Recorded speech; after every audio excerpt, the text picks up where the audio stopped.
que ofrecerle a la gente. No tenemos proyecto nacional. Y no tenemos proyecto nacional por la maldita división ideológica que tanto daño nos ha hecho. Es decir, en vez de tener un sueño común y tener discrepancias sobre cómo lograr ese sueño común, de qué camino seguir para lograr ese sueño común,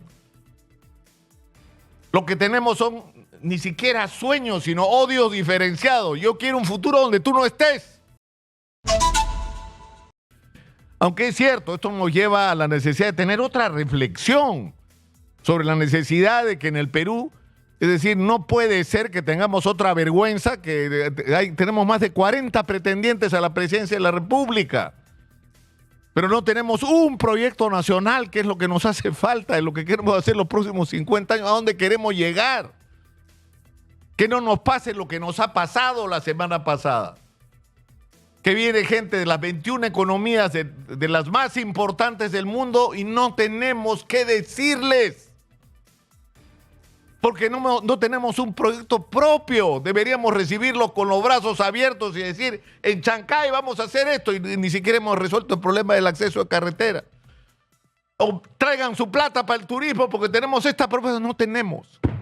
No tenemos, solo sabemos que somos un destino turístico extraordinario.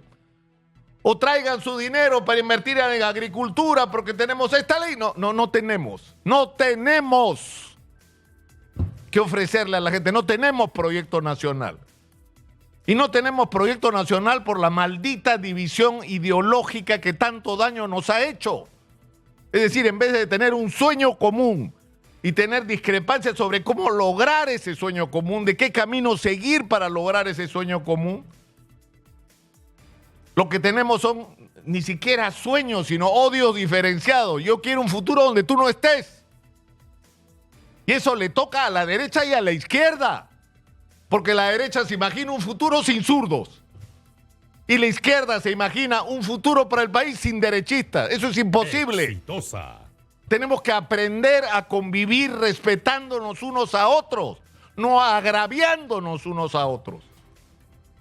Pero para eso tenemos que ser capaces de pensar en un horizonte común como país, pero en vez de estar en esto, es decir, en vez de estar discutiendo, por ejemplo, en relación al puerto de Chancay, por Dios, hemos inaugurado el puerto más importante de Sudamérica. Y no somos conscientes del tamaño de lo que ha pasado. El mundo, o sea, los Estados Unidos y China están en guerra, por así decirlo, por el puerto de Chancay. Por ahí dicen que los gringos quieren establecer que los productos que vengan del puerto de Chancay, como es operado por los chinos, tendrán 60% de aranceles para boicotear el puerto de Chancay. O sea, estamos provocando un conflicto comercial del más alto nivel porque es demasiado importante el puerto de Chancay. Y los únicos que no se han dado cuenta de esto somos nosotros.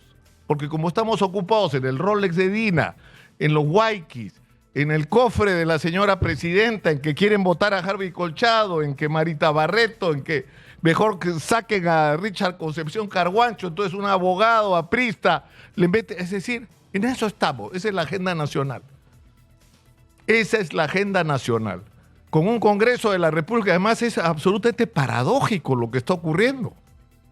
O sea, ¿recuerdan ustedes que cuando entró Castillo dijeron que iba a hacer dos cosas? Expropiar, que no expropió nada, bueno, lo que se pudo meter en el bolsillo. Y en segundo lugar, que iba a controlar las instituciones como en Venezuela, ¿no? Iba a coparlo todo como hacen estos comunistas zurdos. ¿Quién está controlando las instituciones en el Perú? ¿Quién desde el poder que tiene está interviniendo en el Tribunal Constitucional, en la Contraloría General de la República, en la Defensoría del Pueblo, en la Junta Nacional de Justicia? Es decir, quieren controlarlo todo, lo que ellos acusaban al otro. Lo que ellos dicen que está haciendo Maduro lo están haciendo ellos acá en el Perú.